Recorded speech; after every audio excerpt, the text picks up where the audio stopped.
The draft that you said was one of your favorites of the entire cycle, the Carolina Panthers.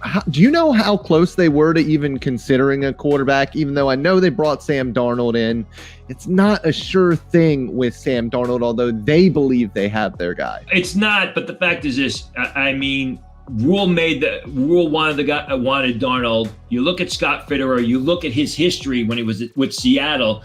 Seattle, often went in crazy directions, or often do go in crazy directions on the draft. But the fact is they like taller corners, and there was a needed offensive line. So I'm sure quarterback was a discussion in the room, but I don't think it was ever a serious consideration. And they surprised some people, I think, mildly by taking Jaycee Horn over Patrick Surtain. As I said on the show with Trey Wingo, even though I had Patrick Surtain rated slightly higher than Jaycee Horn, I firmly believe that 2 or 3 years down the road, Jaycee Horn could be the better of the two cornerbacks and the best cornerback from this year's draft. He's got that type of skill. He's big, he's tall, he's explosive, he's athletic, he's aggressive. And as I've said all along, he does a better job making plays with his back to the ball than Patrick Surtain does. Surtain's probably a little bit more explosive. He's probably got a little bit better playing speed. But you watch Jaycee Horn time and time again, and it was not a good situation in South Carolina last year, where the ball be in the air and he's able to get his head back around, track the pass in the air, and position himself against opponents to defend the throw. He was good in 2019. He was outstanding in 2020, so you like to see that development. I think he's got a great amount of upside. Terrace Marshall Jr., LSU in round 2, another outstanding selection. He's a good fit for the system. He's a solid deep threat, although he's not a true burner. And the one thing we know about LSU receivers is they're better in the NFL than they were on the college level, and they're usually darn good on the college level, as Marshall was. So I think this is a guy that'll play a lot as a rookie and produce. Brady Christensen in the 3rd round. I thought they may have, in my mock draft, I hadn't taken Rashawn Slater in the 1st round. They come back with Brady Christensen. Christensen's got better size than Slater. He's got a good amount of upside. He just needs to polish his game. I think he's a future left tackle in the NFL. I thought this is a terrific fit down the road as Christensen continues to develop. He's only an underclassman when he entered the draft. Tommy Tremble in round 3, the other 3rd round pick, sort of a similar situation. He was my number 3 tight end. I believe he was the 4th on my board. I believe he was the 4th tight end drafted. A guy who showed flashes at Notre Dame, but struggled because of the fact that he was never a consistent starter because they had so much depth at the tight end position, as Notre Dame usually does.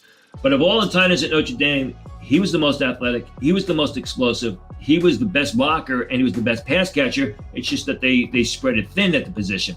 I think Tremble's got a tremendous amount of upside. Excuse me. I think it's just a matter of developing him. And again, like Brady Christensen down the road, he could eventually be the starting tight end for the Carolina Panthers. Chuba Hubbard in round 4, I think is a good rotational back in that sort of system behind Christian McCaffrey. He's more of an interior runner. He's not as versatile as McCaffrey, but he'll give McCaffrey a breather on occasion. Davion Nixon and Keith Taylor in round 5, I thought were good values. Nixon is a tough, slug-it-out guy who'll beat you up on the inside. He's got good first-step quickness, had some off-the-field issues, which pushed him down draft boards. Keith Taylor's not the fastest guy in the world, but again, like the Seattle corners that Fitterer drafted at Seattle, he's a big, strong, physical guy. Deontay Brown, a lot of people had Deontay Brown in the 3rd round. I consistently had him as a 7th rounder.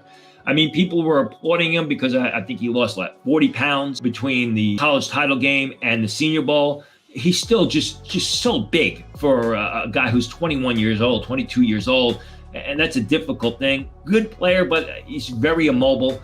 I absolutely love the selection of Shi Smith in the 6th round. I think this was one of the steals of the draft. I had Shi Smith as a potential 3rd rounder. He's fast. He's an outstanding route runner. He consistently separates from opponents. He catches the ball with his hands, and he's also an outstanding punt returner. So I think in round 6, the Carolina Panthers came away with gold. And then moving on, they went a little bit late with the undrafted free agents. They only had 5 overall, but I was surprised that David Moore wasn't drafted out of Grambling. Were you as surprised as I was?